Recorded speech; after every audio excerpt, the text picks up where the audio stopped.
Đó cây bút đầu tiên. Cái bút bút với tiền. Cây bút.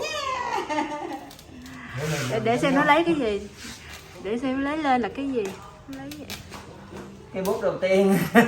Vàng của bác Hai. Vàng. Dạ. Vàng cái bút. Giỏi.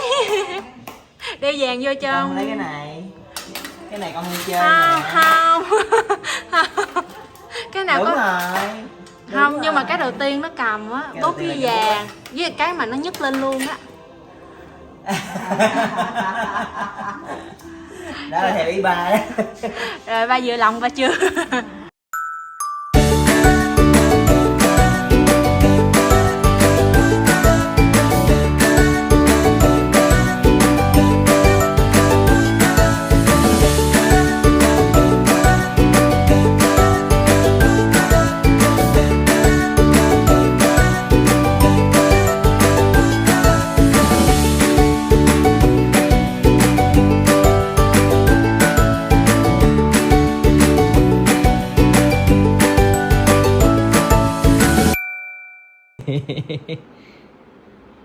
Ngon không?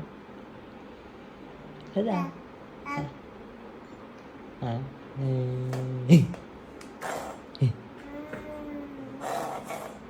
Ừ.